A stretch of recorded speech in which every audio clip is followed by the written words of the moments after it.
शेतकरी मित्रांनो, आज एक गंभीर प्रश्न तुमच्या समोर उभा आहे.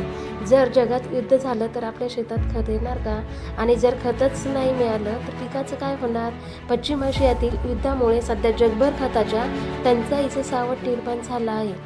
कच्च्या मालाचा पुरवठा खंडित होण्याची शक्यता वाढली आहे. त्यामुळे जागतिक बाजारात खतांच्या किमती झपाट्याने वाढत आहे. वाहतूक खर्चही वाढला आहे. अमोनिया, गंधक आणि सल्फ्युरिक आम्ल यासारख्या खत निर्मितीत महत्त्वाच्या घटकांच्या किमती वाढल्याने देशांतर्गत उत्पादनावर थेट परिणाम होत आहे. ही परिस्थिती अत्यंत गंभीर आहे, हे लक्षात घ्या. भारत खत आयातीसाठी सुमारे 40% पश्चिम आशियावर अवलंबून आहे, तर जवळपास 89% कच्चा माल युद्धग्रस्त प्रदेशातून येतो.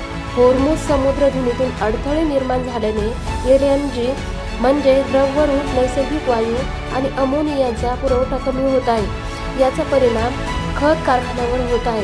नायट्रोजन आणि फॉस्फेट हे दोन अत्यावश्यक घटक वेळेवर मिळाले नाही तर परिस्थिती अधिकच बिकट होऊ शकते. युद्धाचा परिणाम नेमका कसा झाला ते पाहूया. सल्फरच्या जागतिक निर्यातीवर सुमारे 40% परिणाम झाला आहे. युरियाच्या व्यापारावर 30% परिणाम आणि फॉस्फेटमध्ये मोठी टंचाई निर्माण झाली आहे. आणि देशांतर्गत युरिया उत्पादनात 15% घट होण्याचा अंदाज आहे. आपल्या देशात खत वापरण्यात जवळपास 45% हिस्सा फक्त युरियाचा आहे.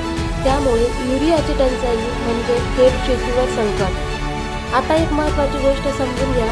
आपण वापरत असलेल्या प्रत्येक खत मुख्यतः NPK या 3 घटकांवर आधारित असतं. पहिलं नायट्रोजन, दुसरं फॉस्फरस, तिसरं पोटॅशियम. म्हणजे लक्षात ठेवा, नायट्रोजनसाठी गॅस परदेशातून, फॉस्फेट परदेशातून आणि पोटॅश पूर्णपणे परदेशातून. आता विचार करा, जर युद्ध झालं किंवा वाहतूक थांबली किंवा एखाद्या देशावर निर्बंध आले तर काय होईल? सर्वात मोठा फटका बसणार शेतकऱ्यांना.